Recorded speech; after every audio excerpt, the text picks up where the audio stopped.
The position of Mr. President came very clearly in that statement that he made. In politics, all is fair. All is fair in politics. Is that true? If that is what politics is, that in politics everything can be done, provided you win election.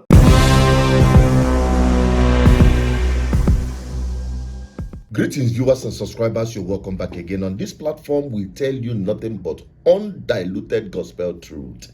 And this truth is coming from the very place truth needed to come from. The Cardinal Onaiyekan, that led the delegation of bishops to go and see Tinubu recently, which I have already published. And he spoke truth to Tinubu's face without missing word. There have been growing concerns about the electoral processes. We note the efforts being made to ensure that the elections are free, fair, and credible. It is our hope that you be on the forefront in demanding that the Independent National Electoral Commission, INEC, delivers credible elections to ensure that Nigeria is set on the path of national development and integrity. This ought to start with making voters' cards easily available to all eligible voters and end with election results that reflect the true choice of Nigerians. Adequate and timely funding of INEC is required to ensure that the agency inspires the confidence of citizens. And afterward, we also published that his response had been trending in different forms and shape. But the man came out today to clear the air, what they told him and what response they got from Tinubu. Listen to him. The position of Mr. President came very clearly in that statement that he made. In politics, all is fair. All is fair in politics. Is that true?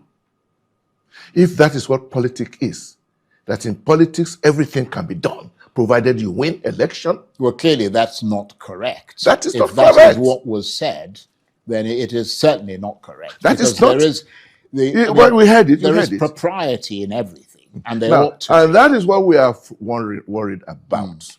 We are worried about the fact that we see clearly that our government is bent on winning by all means. And unfortunately, they have a lot of means at their disposal to win. And they are deploying all those means in a way that eventually, even if we had a free and fair election, the votes of the people may not count. Ask me, how did I see the face of the president in reaction? I was not surprised that he was not looking very happy. Not even his colleagues who were there. We knew that this is different from the kind of statements that our president keeps receiving from all kinds of people.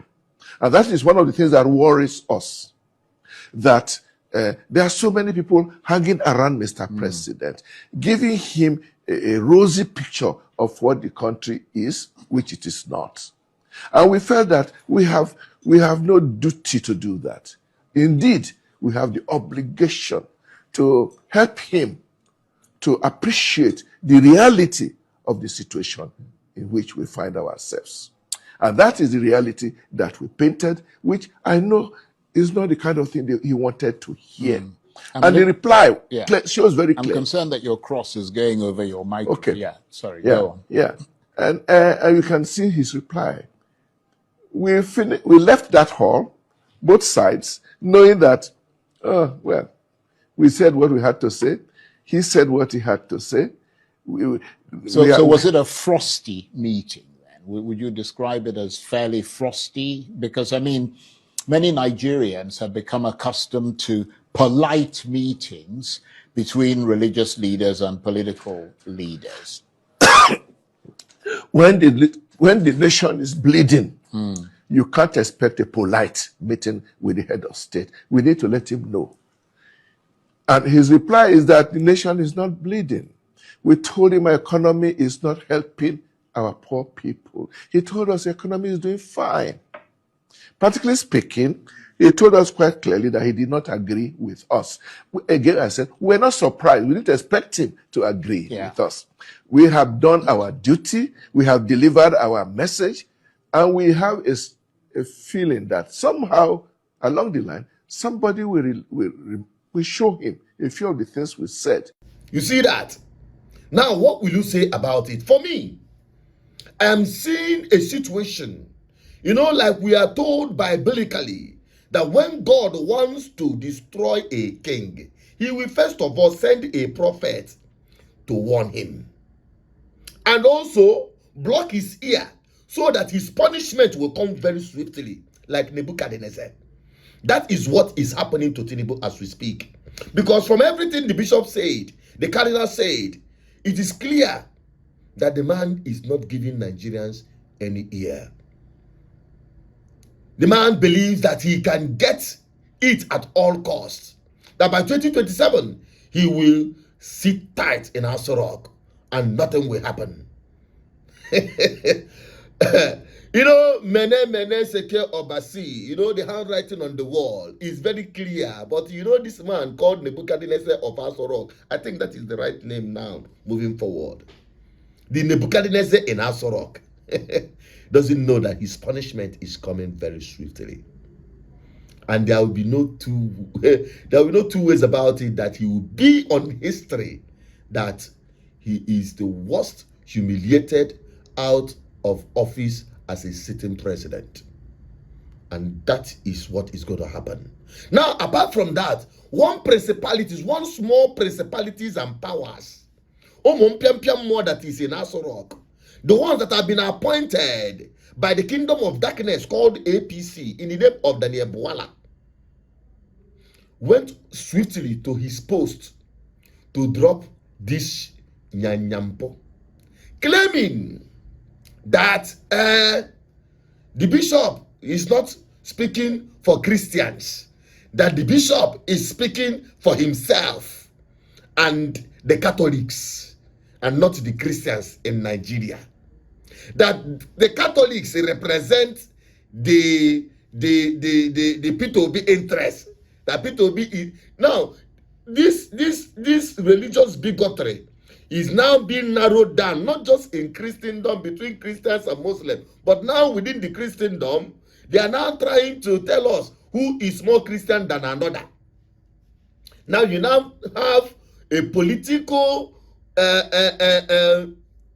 liability in the name of Daniel Bwala gushing out rubbish, saying and claiming, because everything they must attach P2B to it. If P2B is not attached to it, then they have not made any statement. It is because P2B, the Catholic interest in P2B. You see his mindset. Also, Bayo Ononuga went on override to attack the cardinal, saying Cardinal Onaiyekan's abuse of clerical privilege. He posted it on his X account, what some of their online stooges wrote. He said there is something fundamentally inappropriate about Cardinal John Onaiyekan granting a television interview to offer his own account and interpretation of what transpired during the private meeting between them and, and much more. You can go to his handle and read the rest. These people are a big joke. Let me tell you, the bishop spoke not for Christians, but for Nigerians as a whole. You get the point? And everybody, including myself, when they go church, I stand Griba behind his back. Because I know, irrespective of how bad things are in Nigeria, there are still genuine prophets, genuine men of God that can speak the truth to power without looking at anybody's face. And let it be a light to others to speak up. They went to Aso Rock and told him that to his face. And that is an blood. to them. May God continue to keep people like that. And that is just all I can say for now. Then allow this kingdom of darkness. Their time is about to expire come 2027. And it can only happen with your own approval. Not God will not, no God is coming from heaven to save you in 2027 if you do not do the needful. By now, I believe everybody is getting ready with our weapon of warfare, the PVC, and the other necessary materials needed for that election. If you like, go on with the propaganda of APC that your vote will not count. Go on with the propaganda that Tinubu can never be defeated. Go on with the propaganda that INEC will not conduct an election. Of course, they will not. If you're expecting one, then you are Mumuna factory fitted. We know INEC will not conduct the election in 2027. And that is why we are preparing for ballot revolution. And that is what is going to happen in 2027. In every polling unit, in every ward, in every nook and cranny of Nigeria, whether you have PVC or you don't have PVC, everybody's voice must be heard. If you are not voting, you are protecting the people that are voting. You are ensuring that those who are able to vote, their vote count.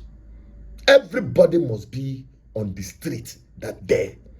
The population of people that want APC out, they should count on the street, not on the social media on the day of the election. We are not going to court. We are going to deploy the Kano doctrine or the Kano template, as we call it. And that's my case. So, the rest is up to you.